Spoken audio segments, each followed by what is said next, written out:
Right, let's go ahead and bring in our Chris Mulcahy.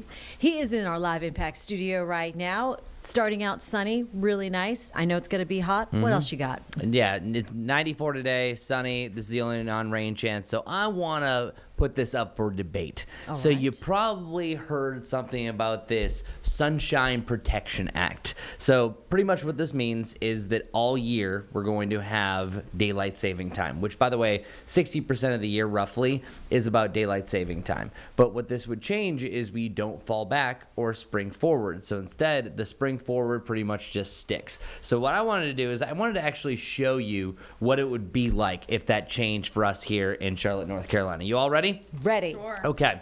So right now, the earliest sunset that we have is 5:10. The latest sunrise is early January. That's 7:32. So let's talk about the earliest sunset. So the new time, since we do not fall back, we just continue the forward motion. The earliest sunset that we would ever have in a given year is 6:10 p.m. in early December. The problem that I see here is a lot of people love to see Christmas lights. That means it's going to be an hour later that you're going to be able to see some of those displays. But the bigger one is the latest sunrise. So I want to show you exactly what we would do through winter. Winter is what's impacted the most. So in meteorology, we do December, January, and February as the winter months. So let's focus in on the top. Your sunrise time in early December, the very first day, 8:13. The sun is not rising up for 8:13. The latest one is 8:32, and it's not until the end of February that we have a sub 8 o'clock sunrise time. Here's why that's a problem. That's a lot of dark bus stops. That is a dark morning commute. Because think about it. We already drive like madmen here in Charlotte. Now add some more darkness to it. Now, the sunrise time didn't really waver as much when we would fall back.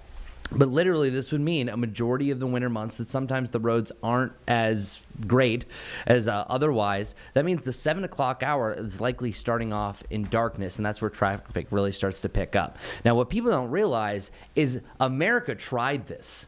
Back in 1974, they said, hey, let's do it. They didn't like it, so it didn't even last a year. So we'll see how this goes because other forms of that, which, by the way, the sunset time doesn't really waver too much. It just slowly increases. Early December, it goes to 7 o'clock. People are jazzed about the sunset besides the Christmas light. There's really no downfalls.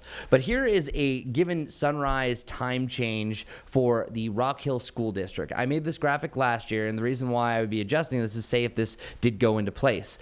Rock Hill, starting their year, starts around a 6:39 sunrise, and then it goes up to 7:46, then back to the 6 o'clock hour, then 7:32. And they actually hit their latest sunrise time actually before we eventually spring forward. This is what the new chart would look like.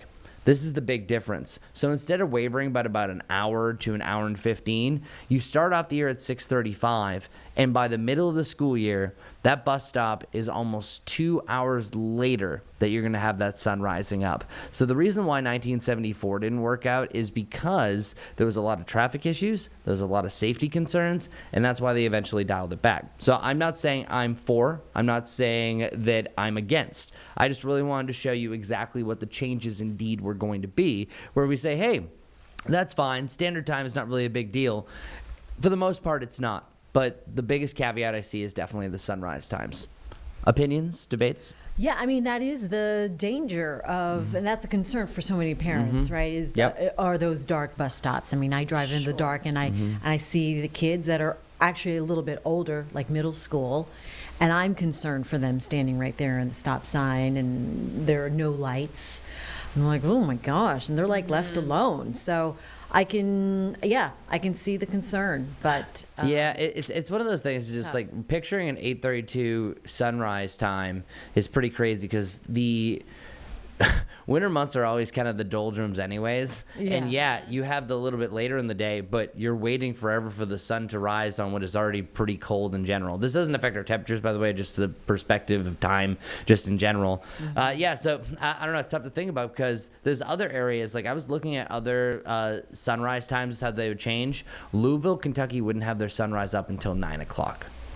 oh, wow. That's okay. Yeah. Yeah, So, so- is that the biggest argument for not changing? I would say sunrise is the biggest issue. And that's why I went back to 1974 and said, why didn't this work? Why didn't people like it? Right. And it was primarily that. Now, a certain area, and here's the deal. If this was our scripture every day, we wouldn't be complaining about it. But yeah, hey, the sun rises later, that's fine. I feel like in 1974, people were a little bit more laid back. Now everyone has a lot more opinions now. So I really wonder where this is going to go. Yeah. And also, I feel like most of our lifetimes that they've tried to do this and it hasn't And it's worked out. failed. As a parent, what do you think? See, I don't know. I'm indifferent. I guess the bus stops are a problem. Kind of where we live in general, we would probably have to drive JT to school, so I don't think it would really affect us as much. Right. But I did traffic here for over 3 years. I think that's my biggest cause of concern is the morning hours with us usually getting at least more sun for the peak of the commute is anywhere between 7 and 8:30. So during the wintertime, you only have like a small little portion that at least it's not all that bright because 30 minutes before the sun rises up, that's civil twilight. You can still see everything. Right. Before that, it's tough to make out the outline. So I just worry that we would have more accidents and people will say, well, people drive at night and it's no problem. It's like, yeah, but they don't have the volume of traffic like that when it's pitch dark. So that I think as a traffic concern, that is going to be my biggest issue. So I think if this does get voted in, the only thing that's going to pull it back is if they see a big rise in traffic incidents. Interesting hot take. That's it. All right. Oh, and yeah, it's going to be lower to the mid-90s, sunny today, rain chances into the weekend. There you go. Thanks, Chris. Of course. All right. We'll be right back here on Live Impact News.